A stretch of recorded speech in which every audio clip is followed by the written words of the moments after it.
3 hours later.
Nu ką, metai nauji, o reikalai tie patys. Tai sveiki visi, aš eilinį kartą su jums sveikinuosi iš garažo, sveikinu su naujų metų pradžia, nors šį vidosą jau mato tikriausiai kažkada porą savaičių po naujų ar kažkas panašaus.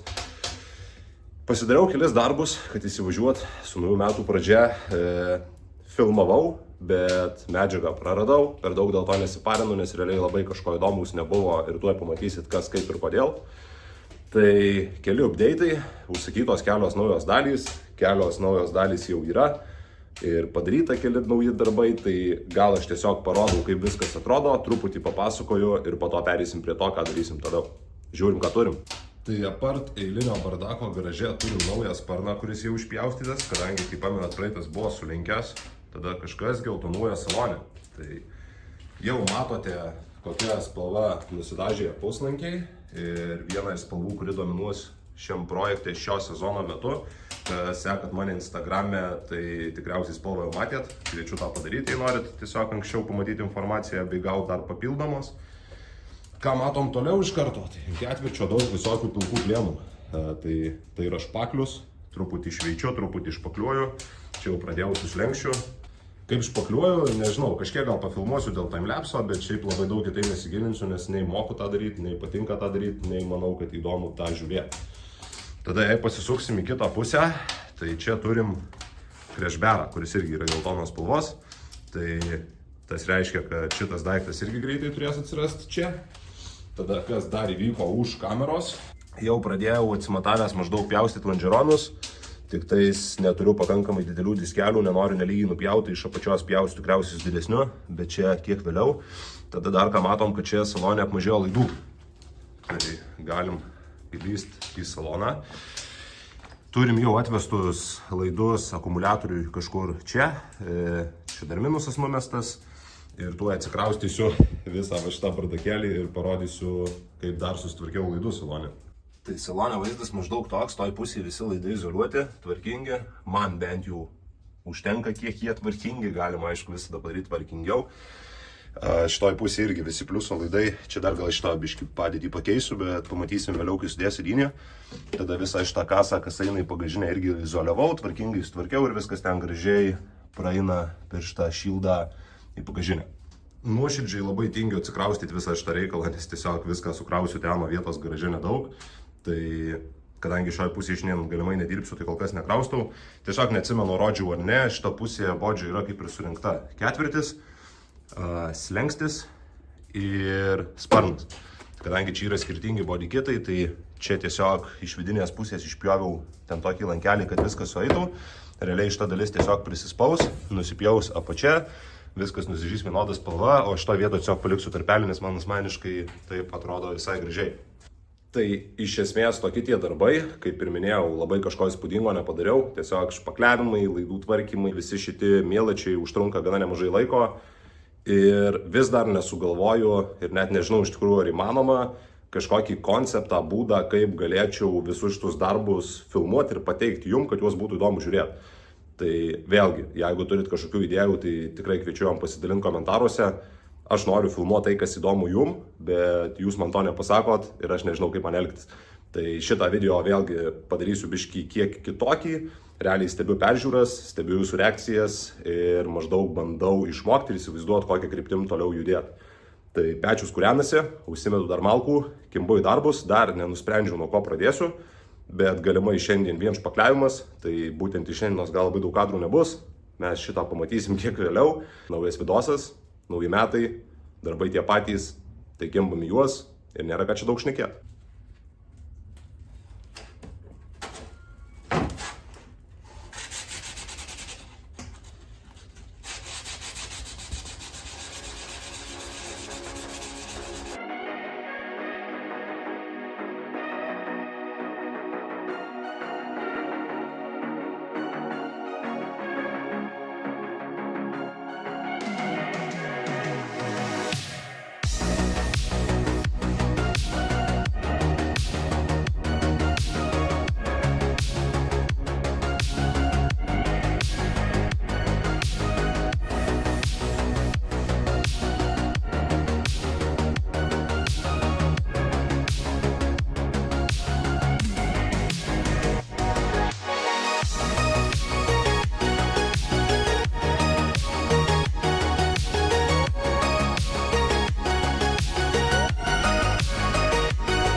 Žodžiu, nepykit, bet labai noriu nusikeikt už pėso. Jau mane šitas visas špakliavimas, šveitimas, labiausiai atsibodo šveist. Prasme, jau daugmaž net įsivaizduoju, kad šito video pavadinimas turėtų būti kaip nedirbti prie kėbulų, nes, nežinau, galėčiau čia vardinti iš esmės kliurkės, kurias pasidarau.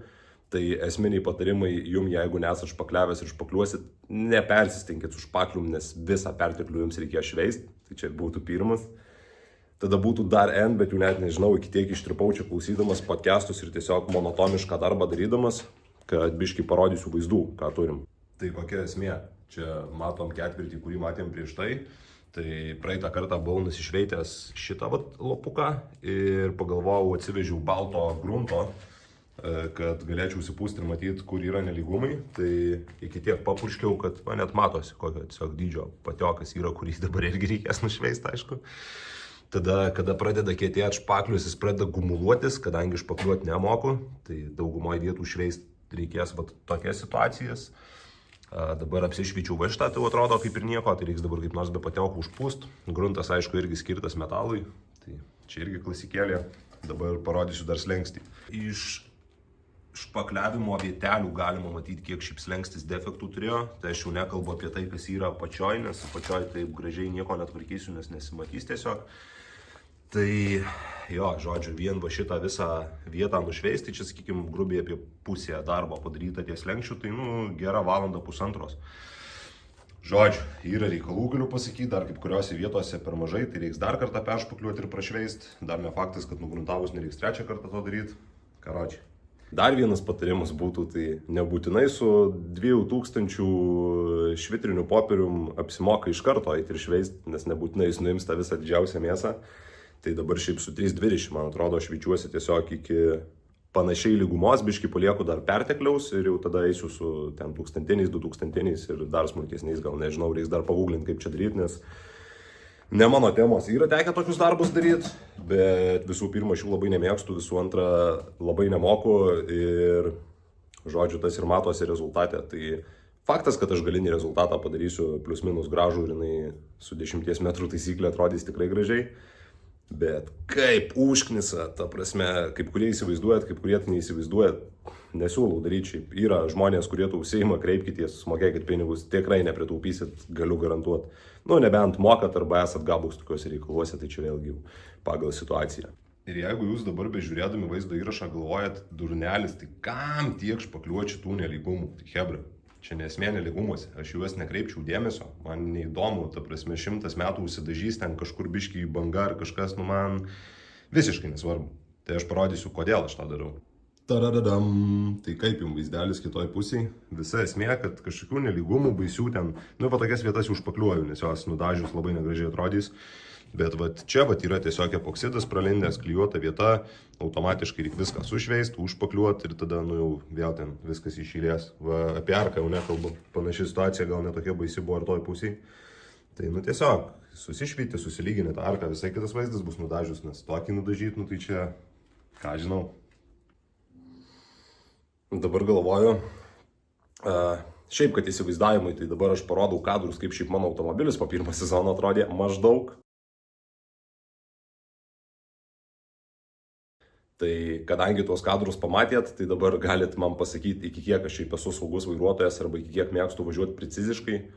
Man iš esmės patinka toks stilius, man patinka rizikuoti automobiliu, minimaliais krešais, neturiu omeny, kad ten pareiti ir sudaužyti tiesiog mašiną, bet palies driftę, man smagu, ką žinau, nieko dėl to nepadarysi. Tai tiesiog, kadangi tokį monotonišką darbą, kuris nereikalauja per daug smegenų darant, lenda labai įvairiausios mintys į galvą, tai pagrindinė, kuri ir lenda visas šitas valandas, tai ta, kad blemba šį dabar technisuosi ir jeigu aš per pirmas varžybas ir treniruotę čia viską nulaušiu nafik, tai, bet vėlgi, driftas. Let's go. Kadangi labai atsibodo šveist ir net ranka truputį pavargo, šiaip respektas visiems kebulistam, kas ranka, čia net mašinėlė nelabai, aš taip įsivaizduoju, tokiuose nelygumuose sušveisi gražiai, o gal aš to tiesiog nežinau arba nemoku. Tai visi tie, kas užsiima tokiu darbu, tikrai respektas, ta prasme, stipru. Aš tikrai daug mieliau sukiaučiau varžtus, bet jau čia vėl kiekvienam. Tai kadangi truputį pabodo, kaip minėjau, tai dabar eisiu kokią nors dar vieną detalę pasimsiu sušpakliuosiu, padėsiu, kol naidžius, vėl šveisiu. Tai nežinau, dar tikriausiai truputį kadrų išpakliavimo ir labai gal kažin ko čia šiandien daugiau nenufilmuosiu. Pamatysim.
Sumaišiau dar konkrečiai per daug špakliaus, tai dar ten panaudojau olę kampukų užfilint, nes irgi reikės, bet ten dar nušveipus akivaizdžiai reiks ant viršus pavaryti.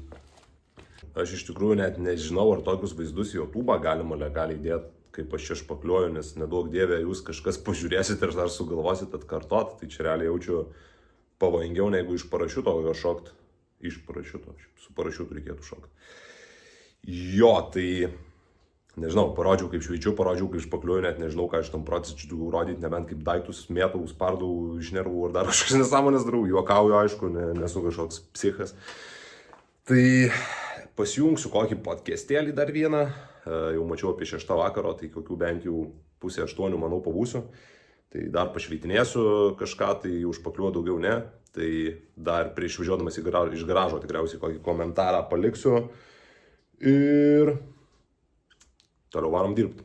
Aš jau toks truputį net miegantis, nes tiesiog pasijungęs iš eilės visus podcastus, ką mėgstu, klausau, šveičiu, špakliuoju ir išėjęs, netoks jaučiuosi, atrodo, kad jau čia sėdžiu kokio 2 paros. Tai jeigu sakiau, kad pabūsiu iki maždaug 7:30, tai dabar jau yra 8:30, nes žudbūt norėjau pasidaryti tai, ką aš šiandien susiplanavau, o aš šiandien susiplanavau pilnai pasibaigti ketvirtį ir slengstį. Tai nepabaigiau nei vieno. Žodžiu, viskas vyksta labai ilgai, bet tikiuosi įsidirbsiu ir vėliau vyks greičiau. Tai biškį pakeičiau planus, dabar jau rytoj atvažiuoju irgi visai dienai čia padirbėti, nes reikia pušint. Planuoju vasarį link pabaigos jau dažyti viską, tai ir ką veikti, taip lengvai tariant. Žiūrim, ką turim. Tai susilenkščių situacija tokia, kad viską nusišveičiau pilnumoj, gal netobulai dar sulyginau, bet radau vietas, kur reikia dašpakliuoti, tai tiesiog dašpakliavau, kad per naktį viską sustengtų ir galėčiau dirbti. Ties ketvirčių problemų daugiau, nieko, čia daugiau nenušveičiau, negu kaip rodžiau anksčiau, bet radau porą dar naujų vietų, kad dašpakliavau, tai tiesiog bus dar daugiau šveitimo. Nežinau net ką čia daugiau ir parodyti, realiai išvyčiau, užpakliavau, tai dabar labiau apie tai, koks planas.